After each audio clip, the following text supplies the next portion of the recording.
রোশনাই সিরিয়ালের আজকের পর্বে আমরা দেখতে পাবো রোশনাই আরণ্যকের জন্য সোপ বানাতে রান্নাঘরে যায়। বড় মা রোশনাইকে বলে, তুই ছাড়া বাদশাকে কেউ বাঁচাতে পারতো না। বাদশা গরিমার সাথে ভালো নেই, শুনেছিলাম বাদশা নাকি গরিমার সাথে আর থাকতে চায় না। রোশনাই বলে, সেটা স্যারজি ভালো করে বলতে পারবেন। আর গরিমা দিদি তো আমার দিদি হয়, তাই গরিমা দিদির সংসার ভেঙে আমি সংসার করতে পারবো না। ওদের তো সংসার কোনোদিন গড়েই ওঠেনি, তাই ভাঙার কোনো প্রশ্নই নেই। তোরা তো দুজন দুজনকে নিজেদের প্রাণের থেকেও বেশি ভালোবাসিস, তাই বলছি তোরা আবার নতুন করে ভাবতে পারিস।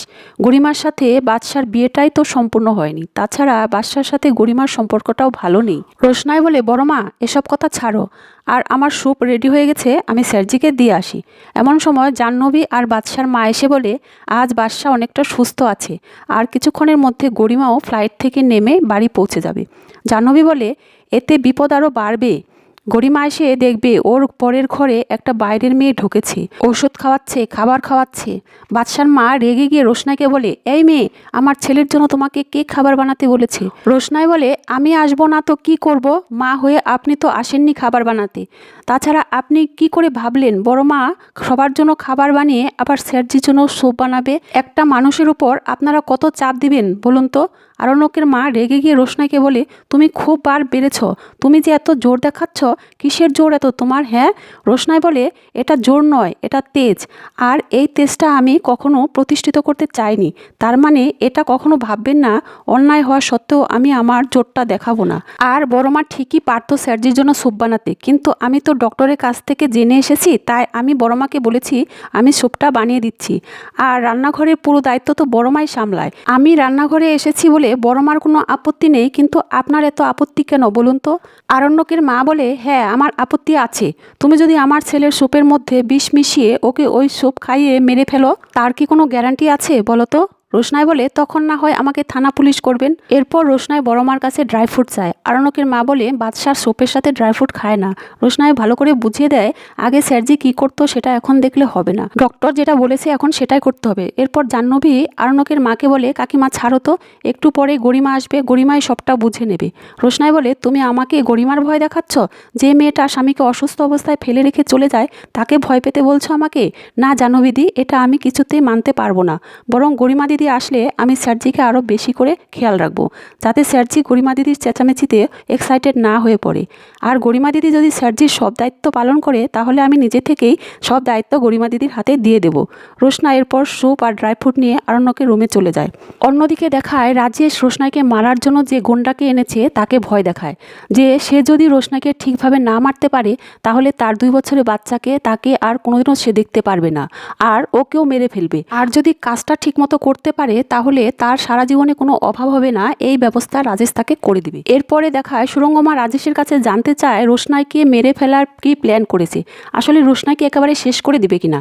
রাজেশ বলে, এটাই তো রোশনাই রিজার্ভ করে, আমার সাথে ও যে ব্যবহার করেছে সেটার হিসেব তো ওকে দিতেই হবে। এই নিয়ে রাজেশ আর সুরঙ্গমার মধ্যে আরও কথা চলতে থাকে। এদিকে আবার দেখায় আরণ্যক রোশনাইকে দেখে বলে, আমি আজকে অনেকটা ভালো আছি, তাই আমি হাত দিয়েই খাবো। কিন্তু রোশনাই হাত দিয়ে খেতে দেয় না, নিজেই খাইয়ে দেয়, আর দুজনের মধ্যে কথা বলতে থাকে। রোশনাই বলে, মুম্বাইতে যে সিনেমার শ্যুট চলছিল সেই শ্যুটের মাঝখানেই সে কলকাতায় এসেছিল একটা শ্যুট করার জন্য, এবার আবার তাকে ওই শ্যুটগুলো করার জন্য মুম্বাই যেতে হবে। পর রোশনাই আরও বলে, স্যারজি আপনি যখন পুরোপুরি সুস্থ হয়ে যাবেন তখন আমি আবার কলকাতায় আসব, কারণ আপনি যখন অসুস্থ ছিলেন তখন আমি একটা মন্দিরে গিয়েছিলাম আপনার নামে পুজো দিতে। ওখানকার পুরোহিত আমাকে বলেছিল আমরা দুজনে যেন একবার গিয়ে পুজো দিই। আরণ্যক বলে, তুমি আমার কথা খুব ভাবো তাই না রোশনাই? রোশনাই বলে, কই না তো, আমি তো আদিত্যের কথা ভাবি। আরণ্যক বলে, তুমি আমার মুখের কথা শুনলে, আমার অন্তরের কথা বুঝলে না? এরপর রোশনাই আরণ্যককে বলে, গরিমা দিদি হয়তো এখনই চলে আসবে, গরিমা দিদি আসলে তার সাথে কোনো খারাপ ব্যবহার করবেন না। আরণ্যক গরিমাকে কথা দেয়, গরিমা যদি কোনো অশান্তি না করে তাহলে সেও কোনো অশান্তি করবে না। এরপর আরণ্যক রোশনাইকে বলে, তুমি যদি আমার কাছে না থাকো তাহলে আমি বেশি দিন বাঁচবো না। রোশনাই তখন চমকে উঠে বলে, কি বলেন আপনি? এর জন্য কি আপনাকে ভালো করে তুললাম? আরণ্যক বলে, এত কম বয়সে আমার হার্ট অ্যাটাক হয়ে গেল, তুমি না থাকলে আমি সত্যি বাঁচতাম না রোশনাই, তাছাড়া আমি ভালো নেই রোশনাই। কথা বলতে বলতে আরণ্যক রোশনাইয়ের হাত ধরে বলে, আই লাভ ইউ রোশনাই, আমি তোমাকে খুব ভালোবাসি। ওই মুহূর্তে গরিমা আরণ্যকের মা বাবা আর জাহ্নবীকে নিয়ে হাত তালি দিতে দিতে ঘরে ঢুকে আর বলে, বাহ কি দারুণ। আরণ্যকের বাবা বলে, আমারই বাড়িতে থেকে আমার ছেলের সাথে ফষ্টি নষ্টি করবে, এটা আমি কিছুতেই মেনে নিতে পারবো না। এই মেয়ে আউট, আউট, বেরিয়ে যাও এখান থেকে। রোশনাই বলে, আমার সাথে এভাবে চোখ রাঙিয়ে কথা বলবেন না। আমি কিন্তু শুধু আমার নিজের স্বার্থে এ বাড়িতে আসিনি, এতে কিন্তু আপনাদেরও লাভ হচ্ছে। এরপর গরিমা রোশনাইকে টেনে তুলে ঘর থেকে বের করে দিতে নিলে আরণ্যক উত্তেজিত হয়ে বলে, খবরদার, ওকে এই ঘর থেকে বার করবে না। রোশনাই আরণ্যককে বলে, উত্তেজিত হবেন না স্যারজি, আমি আমার সমস্যা মিটিয়ে নিতে পারবো। আর আপনারা জানেন না স্যারজিকে উত্তেজিত হতে বারণ করেছে ডক্টর, তা সত্ত্বেও আপনারা চেঁচামেচি করছেন। এরপরেও আরণ্যকের বাবা রোশনাইকে বেরিয়ে যেতে বলে। আরণ্যক বলে, বাবা, তুমি যদি রোশনাইকে বেরিয়ে যেতে বলো তাহলে আমিও চলে যাব এই বাড়ি থেকে। গরিমা আরণ্যককে বলে, খুব গায়ে লাগছে না? আর রোশনাইকে বলে, তুমি কোথায় দেখেছো একজনের স্ত্রী থাকা সত্ত্বেও আরেকজন বাইরের মেয়ে এসে সেবা যত্ন করে? অবশ্য তোমার ফ্যামিলিটাই এরকম। রোশনাই বলে, খবরদার গরিমা দিদি, তুমি আমার মাকে নিয়ে কোনো কথা বলবে না। একবার যদি তুমি আমার মাকে নিয়ে কথা বলেছো না, তাহলে তোমাকে আমি আর ছেড়ে কথা বলবো না। গরিমা বলে, কি করবে তুমি? হ্যাঁ, কি করবে? রোশনাই বলে, আরেকবার তুমি আমার মায়ের নাম নিয়ে দেখো, তারপর আমি কি করি দেখবে। আরণ্যকের বাবা বলে, কি সাহস মেয়ের, দাঁড়াও, এক্ষুনি থানায় ফোন করব।